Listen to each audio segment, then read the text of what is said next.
now we're at part 2. Okay, now you can see what I've done so far was you're going to want to take off, depending on what type of piece of furniture you're doing, you're going to want to take off your doors and you're going to want to take off all your hardware. It's going to be a lot easier to finish this stuff up. So this one only has just one door on the front and it had a little badge up here on the top. Just take, unscrew it. Every piece of furniture is different, so you're going to have to kind of use your own judgment on that. Now, the other thing is too, you can also buy new hardware. So once you sand this all down and you change the color and you make it more modern, you can buy new hardware. Now I actually like this stuff. This is like old, this looks like brass. So it's probably like a brass. It's got a good patina on it. It's got some age. This is the kind of stuff I like. And then if you look at this, this thing here, this is white clad, registered Simmons Hardware Company, St. Louis, USA. So for me, this piece was probably a couple $100 when it was bought new. I got it for practically dirt cheap. All the parts are here. I just like the patina of this. I like the way it looks. I like it's darkened up. It's not brand new. Same thing with this. This is like the little latch that holds it on. Once I change this color to like a dark color, we're gonna go like a Kona. The color is called. I think this is going to look really good. And then once I test it out, and if it doesn't look really good, then we can always change it and switch it out to something else. So I'm going to put all this stuff off to the side. We'll get to the door. We'll get to the door a little later. Like I said, it's got the brass screws to go with it. I just think it looks super awesome. Now when you're taking your screws out and everything, just be careful. Don't strip them. Like if you have brass stuff, brass is very soft, so you're going to have to take your time and so you don't strip it out. So we're going to put the door off to the side. We're going to come back to this. And we're going to start right on top with the random orbital sander, okay? I'm going to start with 100 grit, okay? 100 grit pads that go with this. You can get them, Harbor Freight. All this stuff right here, the pads and this sander, I got from Harbor Freight for, not very much money. Prices always change and you just have to check your local store. Home Depot has all this stuff as well. Just match it up, make sure it's the right thing. So now what you're going to want to do is line up your holes. Okay, line up your holes on the bottom with the pad, and it literally just sticks on, and now we're good to go. Okay, so now we got our sander ready to go. So now the trick, I'm just going to start right on top and start letting this run, and I'll show you how we get as we go. Now, one big thing I forgot to mention. You want to try to stay with the grain in the wood as much as possible. Go with your grain in the wood, also in a circle, okay, little circles, down with the grain in the wood, and you have a better finish as you go along, keeping it all together with the grain of the wood. Keeping it moving also will stop it from eating out more material in one spot than another. Always keep it moving, okay? This is oak. Solid oak, solid oak. Looks like it's got just a clear on it. It's kind of yellowy, not my style. This is hence why we're here in the first place. So here we go, let's get started. Like I said, just keep it moving. It'll take it off as you go, all right? It'll take the top off.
going to keep working it until we get down to something like this where, you know, all the previous finish is gone, where there's no more marks, no more stains. All right, now the big thing to remember, when you have edges like this, I do not use this 100 grit to take it on the edge like this, because it'll just take out too much material. So when we go, I'll do all the tops and the flat surfaces, or anything I can keep it like mostly flat. I'll go through with this 100 grit, and then I'll drop down to the 220 to do these, to round these off these edges, get up, you know, spots where I can't keep this nice and flat.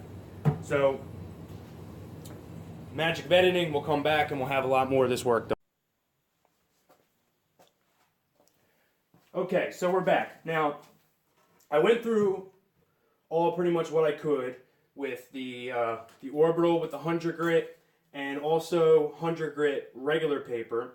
Now, the trick with this is areas like this where you have like real deep spots like this, you know, you don't want to just ride this thing into these cracks, because what you can do is you can actually, you know, put a groove, like a groove line along in here. So what you're going to want to do is, you know, do your face, go around here, get all this down, and then take your 100 grit hand, and, you know, just do it by hand, and get it up in the crack, and get your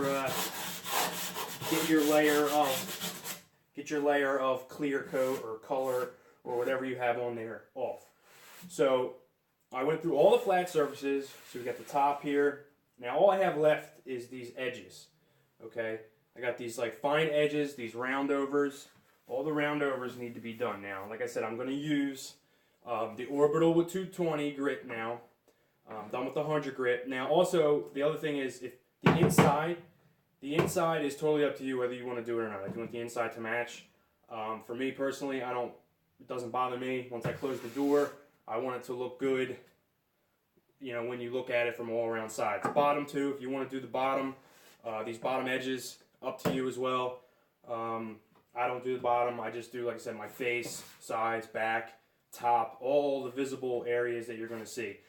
This detailed, I don't know if you can see, this detailed rib here, we'll do that. I'll make sure that's done, this part, and we'll be good to go, all right to the edge. So, like I said, our next step, I'm going to turn this back up to its top here, and now we're going to go through 220 all along here and along the sides. So now you can see, if you're looking down, let me just check. Okay, so you can see the color difference. Here is where it hasn't been done, and here's where it's been sanded now with the 100 grit. Now, in a lot of places where you're using the 100 hand grit and the 100 sander, you might have some lines and some grooves, but don't worry, we're going to work all that out with the with 220. Now, like I said, we're going to use 220 here, and I'm going to use regular sandpaper with 220 to get down into those cracks when I get back down into there. Now, the 220 is going to smooth this all out. So I'll go through the top, and we'll see how it looks after that. I'll show you how we're going to do the edges.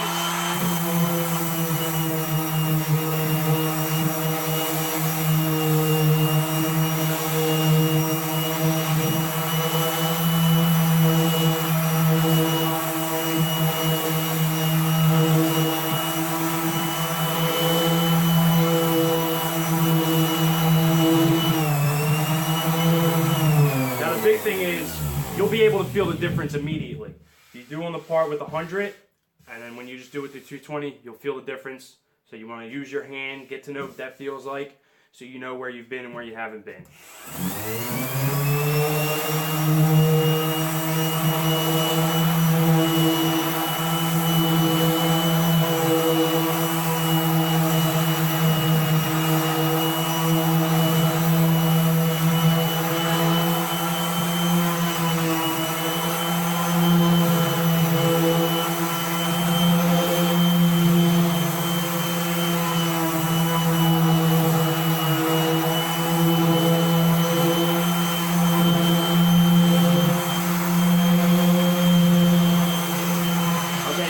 Go on the edge here. We're going to move quick. Follow the edge.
There you go. Now you can see the difference.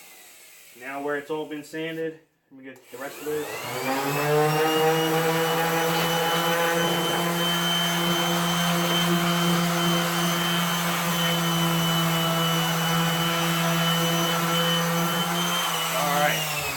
Now we got a completely finished edge here. This is all finished now. It's all, now we're starting to get smooth, and you can feel the difference.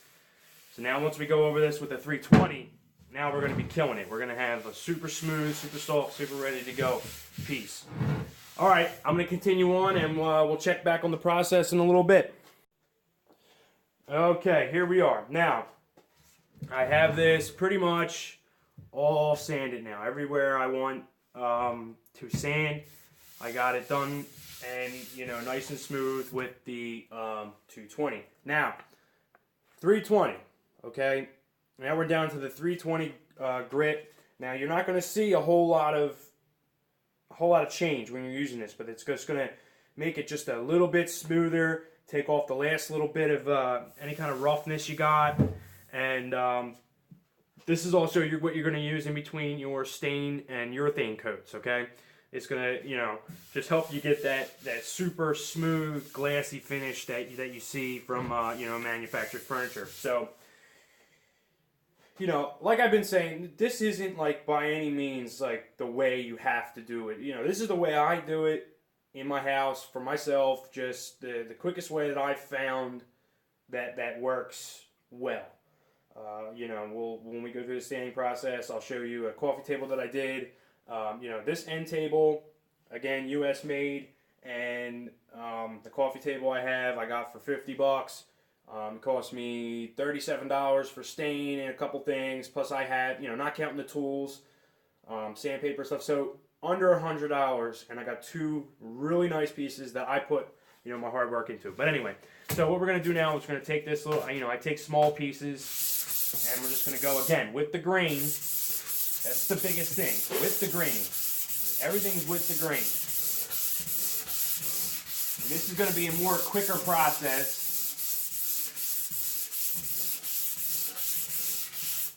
This is going to give that last little bit of smoothness.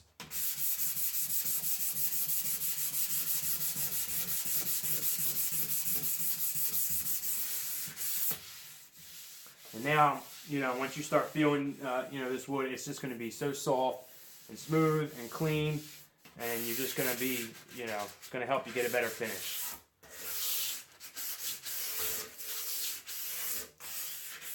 So same thing, we'll just go around all the edge, all the parts and pieces.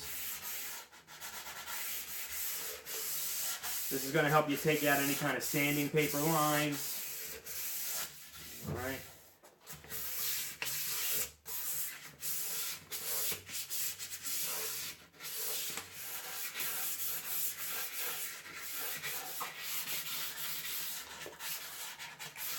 All your little roundovers. All right.